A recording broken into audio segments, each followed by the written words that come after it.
Ever get the feeling you've been cheated? That Terminator is out there. It can't be bargained with. It can't be reasoned with. It doesn't feel pity or remorse or fear, and it absolutely will not stop. Two soldiers, a human and a cyborg assassin, are sent from 2029 to 1984. The machine to kill Sarah Connor, the man to protect her, because her unborn son will one day become a savior against the AI robots in a post-apocalyptic future. The film is a combination of film noir and science fiction. In the film, this is referred to as tech noir. It could also be called cyberpunk. It had a low budget, but it was apparent that this film and its director had more to say than the B-movie budget would indicate. It was made for $6 million and earned $75 million worldwide. James Cameron is a phenom. His films have grossed approximately $2 billion in North America and $6 billion worldwide.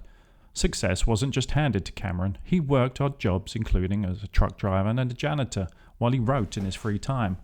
But after the excitement of seeing Star Wars in 1977, Cameron quit his job as a truck driver to enter the film industry full-time. His talent and his hard work paid off. Cameron didn't just direct, but also wrote The Terminator. During an illness, he had a fever dream about a metallic torso holding kitchen knives, dragging itself from an explosion. Inspired by John Carpenter's Halloween, a horror on a low budget, Cameron used the dream as a launching pad to write a slasher-style film. Cameron's agent disliked the early concept of the horror film and requested that he worked on something else. After this genius advice, Cameron fired him. Cameron's influences for the film included 50s science fiction films, the 1960s fantasy television series The Outer Limits, and contemporary films such as Mad Max 2 and early Walter Hill movies. He merged these influences into a post-apocalyptic nightmare with a twist of a Western cowboy mythology. Brad Friedel composed all the music, performing almost all of it live.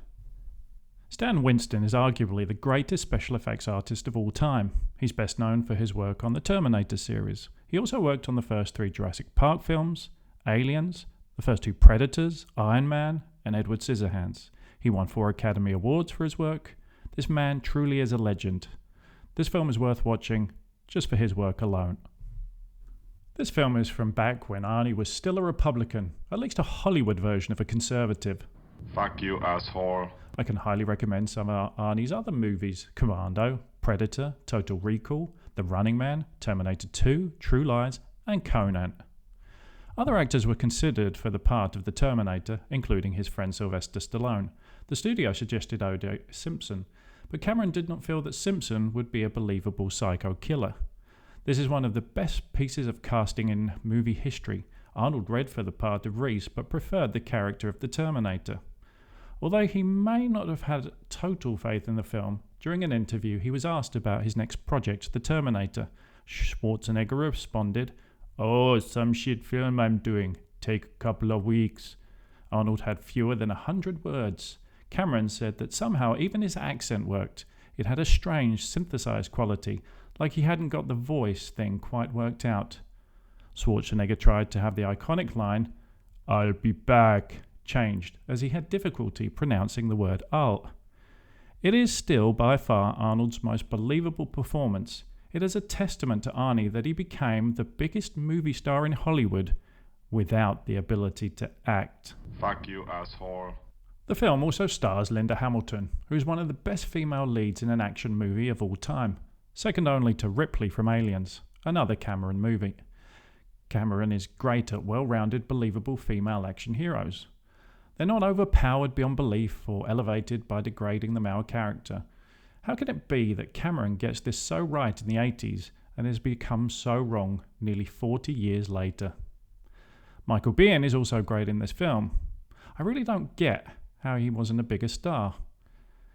Can it just be coincidence that he's appeared in 3 of my all-time favourite movies, Terminator, Aliens, and Tombstone?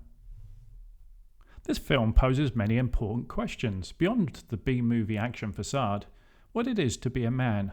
The 2 representations here are the stone-cold killer, represented in this case as a literal robot, but also man as the protector, the destructive force countered by the protector.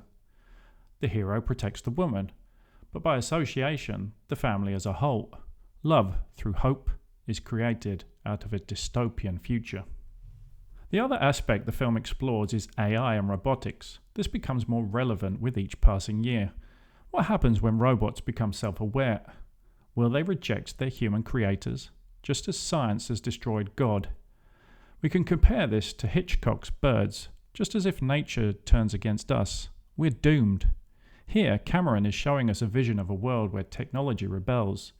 Is the film also making a connection between AI becoming self-aware and their ability to feel emotions?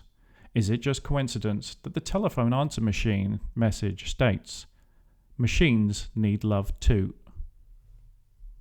There could also be a warning against a future techno-police state. The Terminator ships of the future have red and blue police lights, very much like the police vehicles we have today. I also don't think it's a coincidence that in Terminator 2, the bad guy wears a police uniform.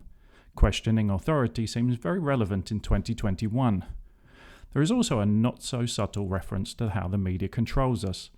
This is visualized by a child watching a burnt-out TV, like a brain-dead zombie. The Terminator is our modern-day Frankenstein's monster, a monster created by man, yet it is dedicated to the extermination of the human race. A warning to humans and their continued godlike ambitions in the fields of robotics, and especially AI. There are questions of consciousness and soul. Is the Terminator just a machine? There are big philosophical questions well hidden in this apparent action movie. The big questions of love and hate, good and evil. Is the Terminator a representation of the demonic? Red eyes have traditionally represented evil.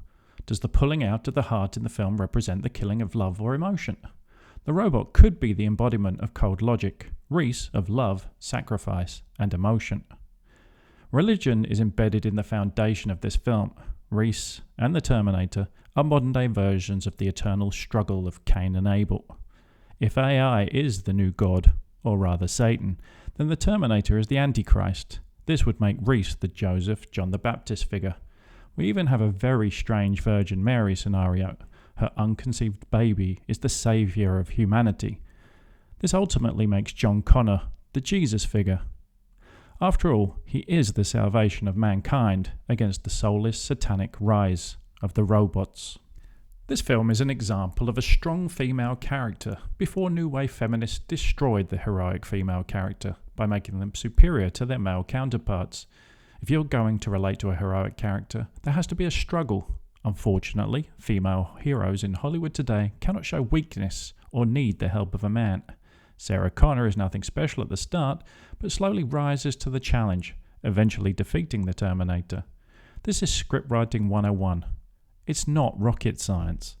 On the manly meter, it scores 5. Reese sacrifices his life for the woman he loves. Sarah grows from an insecure, directionless waitress to the mother of the son who will save mankind.